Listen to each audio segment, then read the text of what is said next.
Bonjour, my name is David DeVere. I'm a wine educator and traveler, and you're watching Savvy Nomad TV. This is the Voix d'eau edition. Now, this is part two of how to buy a boat in France. In part one, which is linked up here, I made the compelling argument on why you should travel the French canals or the inland waterways in Europe. But I said that maybe you should rent a boat, or as the British say, hire a boat, before you ever buy a boat. So here are my 5 things to consider before hiring a boat. Okay, so my first consideration is, who are you going to rent the boat from? Now, there are a few categories. Let me go over them briefly. Number one, you've got river cruises. The Viking River Cruise. You're on a big cruise ship. It's got 120 passengers.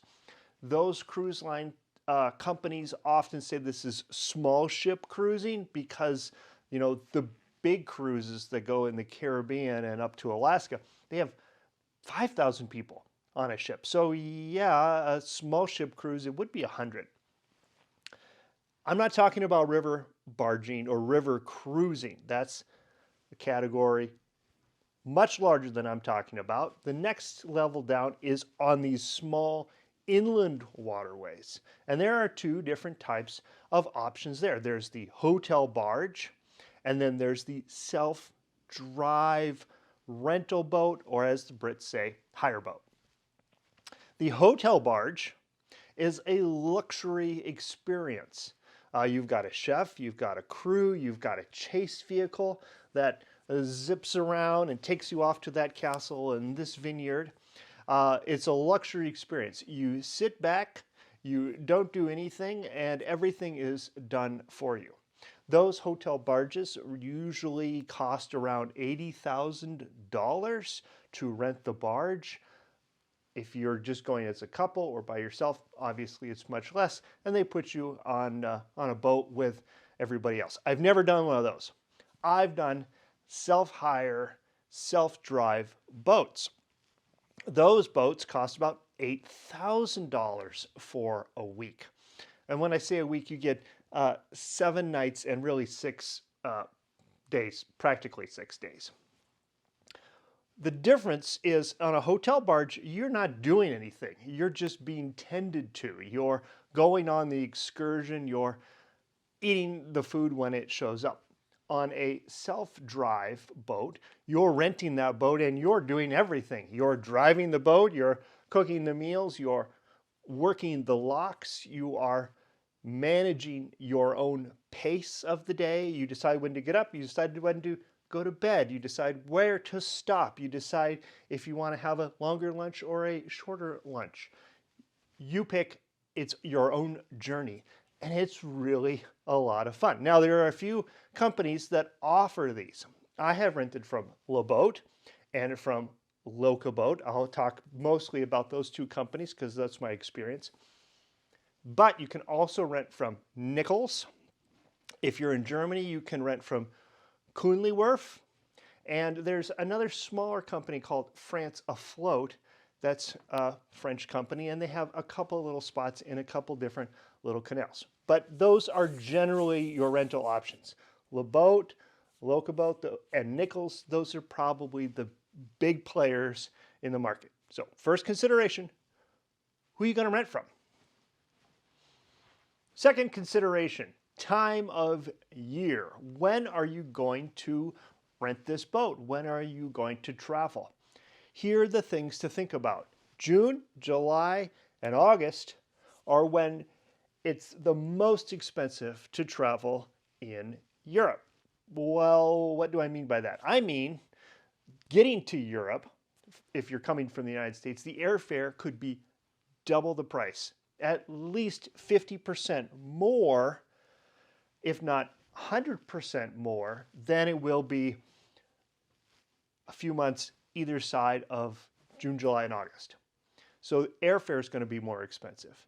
the boats are going to be more expensive in June, July, and August. There's going to be more people on the waterways in June, July, and August.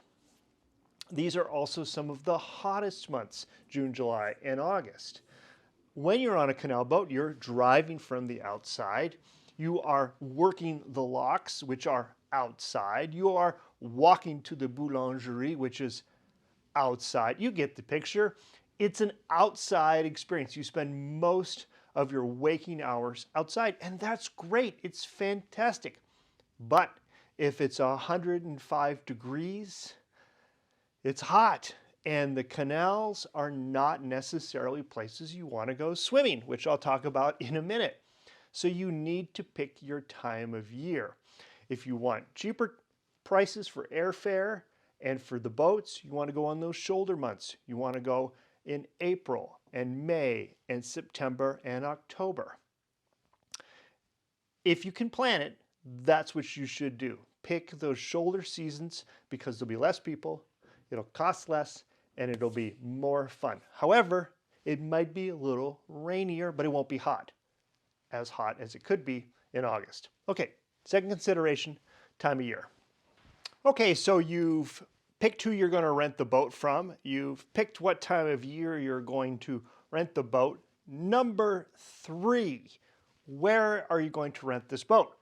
Now, if you rent from Locaboat or from La Boat, there are places all over Europe. Ireland, Scotland, England, Netherlands, Italy. But France is where the biggest fleets are.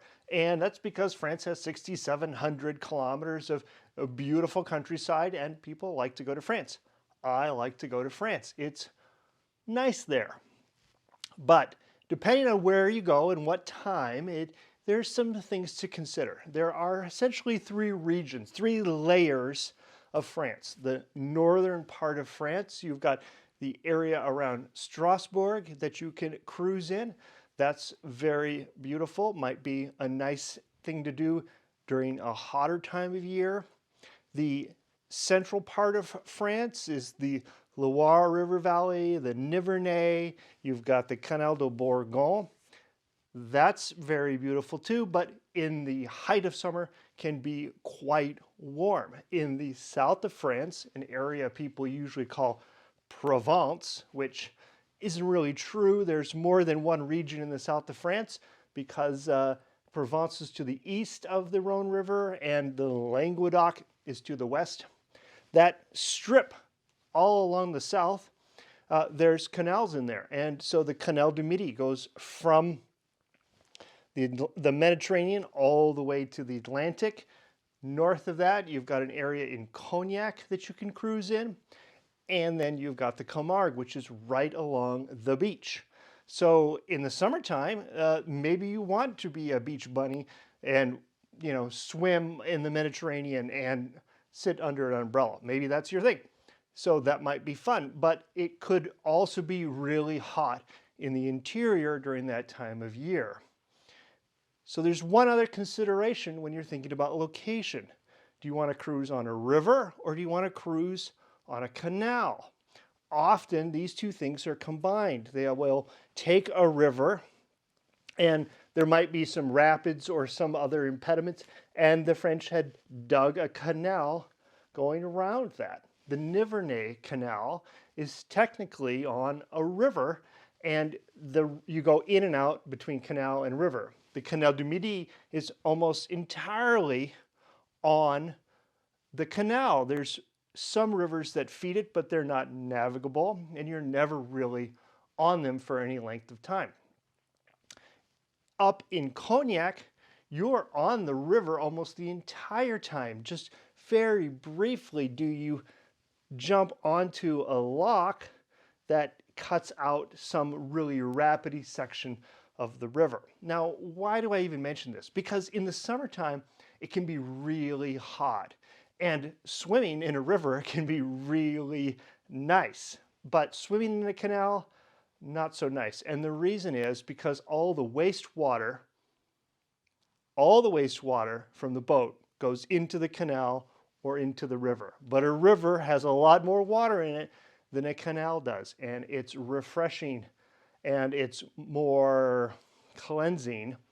And I've often swum in rivers, and I really, really wouldn't swim in a canal.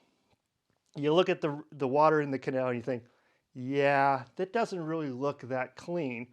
But in a river, when you can see the bottom, like in Cognac, it's amazingly clear. You think, yeah, I'm going to swim in that, and it's 105 here today. I got to get in the water and cool off. So thinking about your location along with your time of year is really important. So tip number 3, location. Okay, consideration number 4. Who are you going to travel with?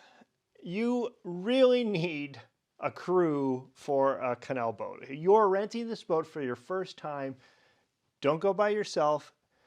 Don't go as a couple. Go as 2 couples. Go as 3 couples. You need people, and here's why.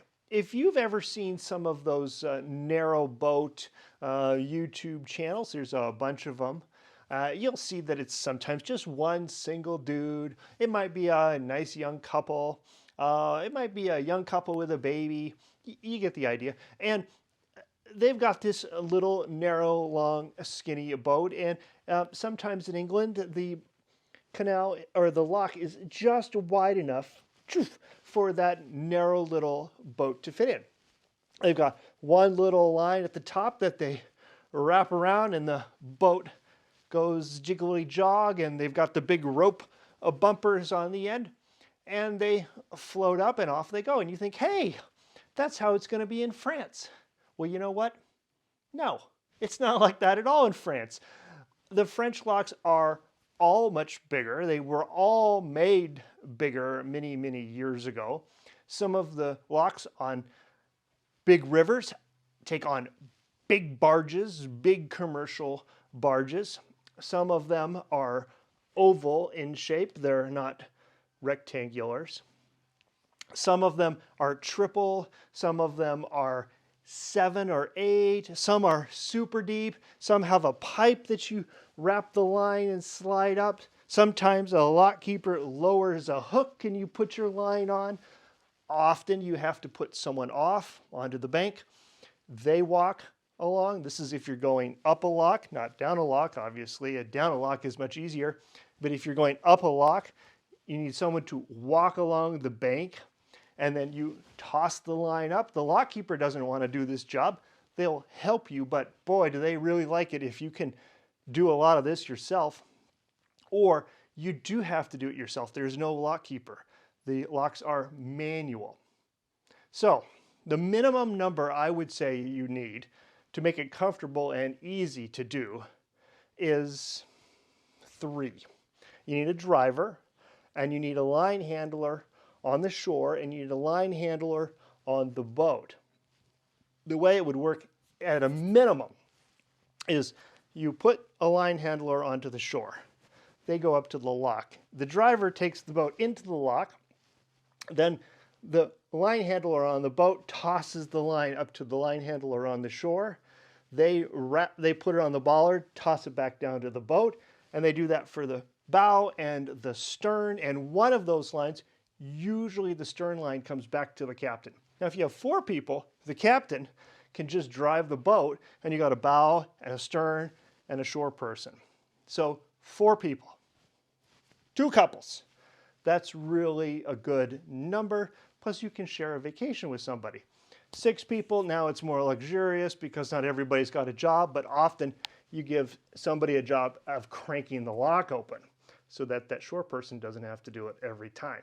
And you rotate the jobs, and these are fun things to do. So it's really a group trip, a group vacation. 3 people's your minimum, 4 is better, 6 is even better. Consideration number 4, how many people are you going to travel with? Okay, consideration number 5 is time. How much time do you need to give to a canal boat rental trip? Well, the answer is 10 days, and I'm going to get into those 10 days in just a minute. But I want to back up and go back to point number 4, consideration number 4, which was people. How many people do you need for the boat, because you could technically do it with just 2. But oof, you better know what you're doing. You'll need a captain and a line handler, and those 2 people need to know their jobs and how to handle that boat really well. They need to be able to do their jobs without direction. They need to be confident in every part of their job. And if they aren't confident, it's going to end poorly. 2 people is doable. I see it all the time, but it needs to be considered an advanced technique. If you aren't confident, it's going to end in tears. It's going to end in dissatisfaction, anger, grumpiness, and you've just ruined your vacation and maybe your relationship with your traveling companion. Don't do it. Don't do it.